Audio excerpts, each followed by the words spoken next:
Good evening, everyone. Once again, my name is Susan Hall. I'm with Lura Consulting. I will be your facilitator tonight. Welcome to the virtual public open house for the town's Stormwater Management Master Plan and Flooding Strategy. Before we formally begin, I'd like to recognize the land on which we're meeting tonight. So the town of Innisfil acknowledges that Innisfil is situated on the treaty land that is steeped in rich Indigenous history. The town also acknowledged that this land is the traditional territory of the First Peoples of Turtle Island. It is shared between the Anishinaabe people of Beausoleil First Nation, Chippewas of Rama First Nation, Chippewas of Georgina Island First Nation, and we thank them for their generous stewardship.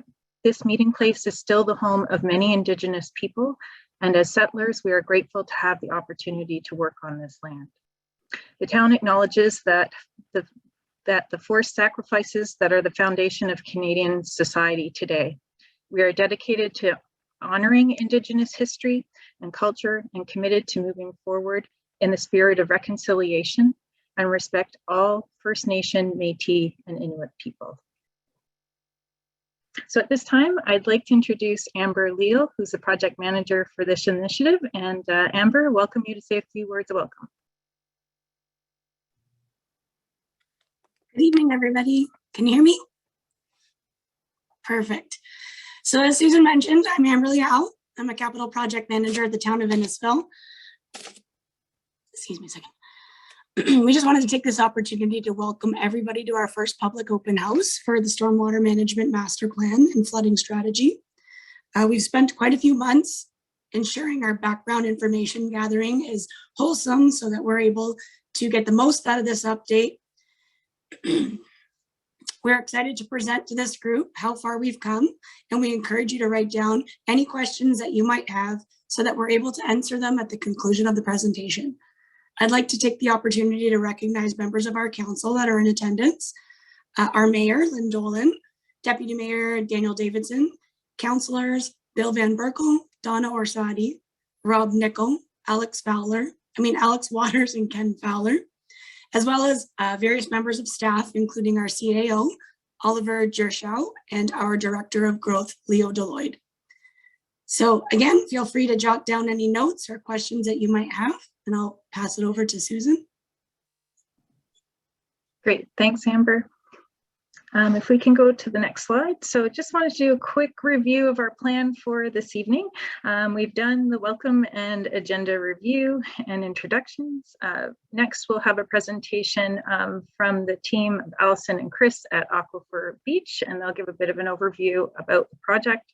We're going to cover off the next steps and further information before we move into questions and facilitated discussion. That way, if folks are just tuning in for the presentation, they'll have all the information before we move into that discussion period.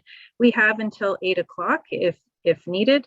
The presentation portion is about 20-25 minutes, so we should have some good opportunity for conversation at that time. So with that, I'm going to pass it to Allison and Chris. Great, thanks very much, Susan. My name is Allison Gingrich-Regier. I'm a water resources analyst at Aquifer Beach, and together with Chris Denick, we'll be presenting on the material that we've been working on so far for this project. So if we can go to the next slide. I'm just going to start off with a little bit of study background, why this study was initiated. So as the name suggests, it is a two-part study, Stormwater Management Master Plan update, and a flooding strategy. Looking at the Stormwater Management Master Plan side, it is a requirement of the Lake Simcoe Region Conservation Authority for all municipalities within their jurisdiction to complete these master plans on a regular basis. So the last one was completed in two parts in 2012 and 2016. And arising from this master plan was a 10-year capital project implementation plan, which the town has been moving through with great diligence over the last number of years. So for example, 9 stormwater ponds have been cleaned out or retrofitted during the period from 2014 to 2021. So the update is required at this point to maintain compliance as part of that Lake Simcoe Conservation Authority requirement. as well as to account for changes that have happened in the last 5 or 6 years. So whether that's new developments, changes in land use, that sort of thing, to make sure that the recommendations and projects that come out of the master plan are applicable for what is actually happening on the ground. And then as needed to reprioritize projects so that the high priority projects are completed as needed and the lower priority projects can be set aside for a later date. Next slide. The flooding strategy is being completed parallel to the Stormwater Management Master Plan. And the study was initiated partly in response to an increased number of flood events that have been experienced within the town of Innisfil. So chances are that these are due to various developments that are happening, as well as through changes in precipitation patterns from climate change.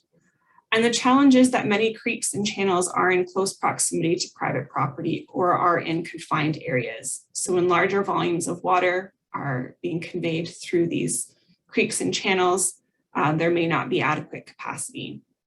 And the town is finding that the flooding response is requiring significant resources from town operations staff. So on the next slide, we have the purpose for the study, therefore.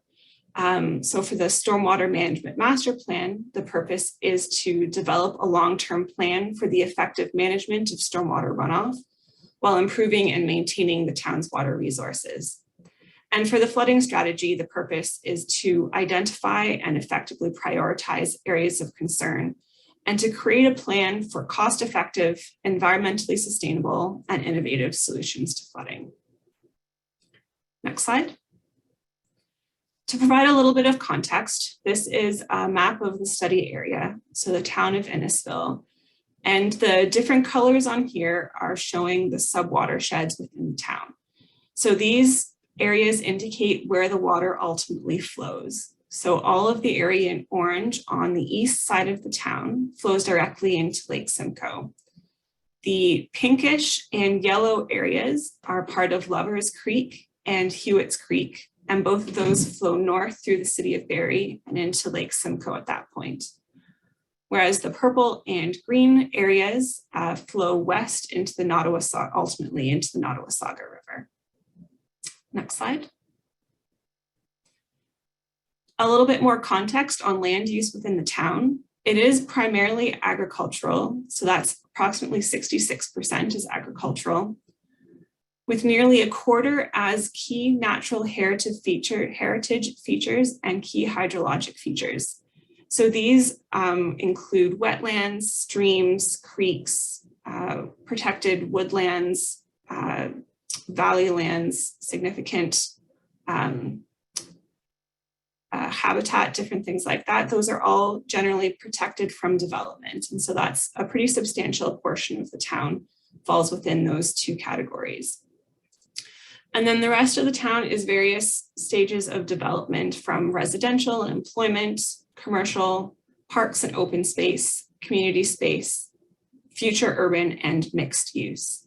And so this part of the town is approximately 10%, which is the percentage that we normally start seeing impacts to water courses due to development that is occurring. So it is very localized within the town where this development is happening. Much of it is concentrated along the Lake Simcoe shoreline. So we do see more significant impacts from development along there. Next slide, please. Just going to provide a little bit of context here to future development projects. These are projects that are happening at the same time as the Stormwater Management Master Plan and flooding update. And so we are not looking into these in great detail at all because these other studies will be covering them. But just to be complete, we want to mention them here. So the orbit, consisting of a future GO station and high density residential area. So you can see we have the proponents listed there with Metrolinx and Cortel Group being two of the primary proponents here, and then the various other groups who are involved in completing this project. The second one is the Bel Air Creek Flood Mitigation Project, which is happening to the south of Alcona. This is being led by the town of Innisfil and will ultimately provide some flood mitigation in that area. And lastly is a project happening along South Innisfil Creek. This is approximately at Highway 89 and Highway 400. And you can see that the proponents there are the KOA and Innisfil Creek Golf Club in collaboration with the town of Innisfil and the Lake Simcoe Region Conservation Authority. Next slide, please. I'll now focus in on some of the preliminary results for the Stormwater Management Master Plan and provide some indication of where we expect to go for each of these subsequent components. Next slide, please. So the first component is looking at conveyance controls. So in particular, what we're looking at here is developing a prioritization plan for ditch improvements and culvert replacements. To date, we have flown new LiDAR, so that enables us to take a look in great detail at the topography. So you can see the images on the right are images of ditches that came from the LiDAR. And this is enabling us to develop a new ditch network. And we will subsequently be completing analyses of these ditches to recommend areas where ditch improvements would be beneficial, including where culvert replacements might also be beneficial. This will help to ensure that these ditches have the adequate capacity to convey flows without overtopping during the design storm that they are meant to convey. And we will also prioritize recommendations for the capital replacement programs, so whether in the short, medium, or long term. Next slide, please. Then looking towards stormwater management opportunities. The town currently has a network of stormwater management ponds throughout the town. And so what we're doing is we're looking at these existing stormwater management facilities and looking for opportunities to retrofit them to provide, to improve what they're able to, the service that they're able to provide. So whether that's improving the water quality or improving the quantity control for flood mitigation that they may be able to provide. We'd also be looking in areas where there currently are no stormwater management facilities to identify opportunities to construct new ones. This assessment is still ongoing, so we don't have preliminary results to share with you yet. But the outcomes that will arise from this component is looking for retrofits of existing stormwater facilities. So we'll be helping to determine whether these existing ponds meet current criteria or whether more stringent criteria can be obtained, as well as looking at existing stormwater ponds and whether sediment removal would be recommended. As part of the design of many of these ponds, they accumulate sediment over time, and every so often they do require that sediment to be removed. And lastly, the identification of new pond opportunities. This could be an above ground pond or a below ground storage facility. And we'd be looking at vacant lots, parks, other spaces that might be able to have these facilities implemented. Next slide, please.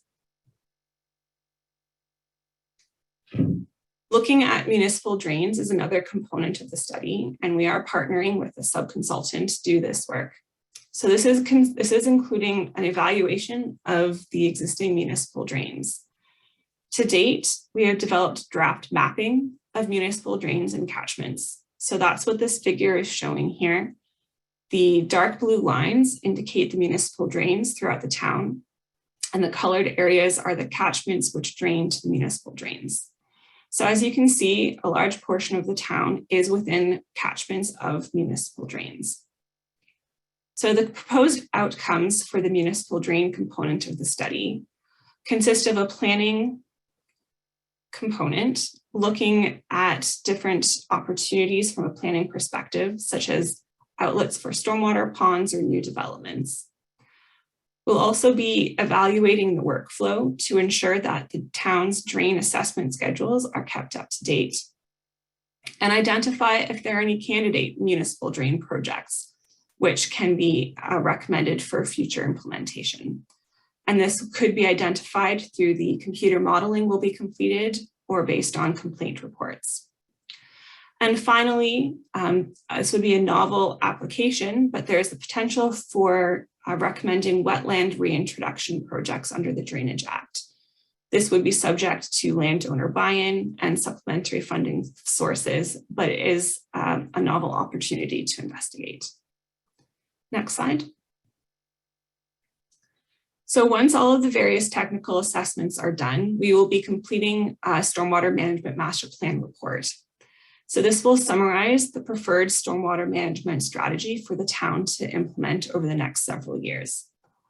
So to summarize, it would include the capital works prioritization for ditches and culverts, the municipal drain improvement opportunities, the retrofit and new stormwater management facility recommendations, opportunities to resolve drainage bottlenecks. This will arise from some of the modeling, and some of the modeling will apply both to the Stormwater Management Master Plan and to the flooding strategy. So Chris will be talking more about the modeling in a couple of minutes. And then we'd also be generating recommendations for the town. And this will include, but not be limited to, town staffing requirements, any recommendations to update or change policy, bylaw, or design standards, different mechanisms for implementation, and various funding opportunities that the town can pursue to implement some of these recommendations. Next slide. And with that, I'll turn it over to Chris to talk about the flood strategy. Thanks, Allison. My name is Chris Denick. I'm the Director of Water Resources for Aquifer Beach Limited, and I'm the project manager, and I'm happy to present the flood strategy component of the study. Next slide.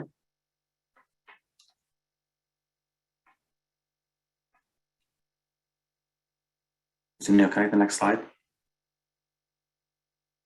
Thank you. So just a bit of context from the flood strategy perspective. There are existing floodplains and regulation limits within the town of Innisfil. So the Lake Simcoe Conservation Authority and the Ottawa-Sauga Valley Conservation Authority, as Allison showed in that initial figure of the different watersheds, they are primarily responsible for the regulation of floodplains, wetlands, and erosion and other things through the Conservation Authority Act and their respective Ontario regulations. So each of them have existing floodplain mapping and regulation limits.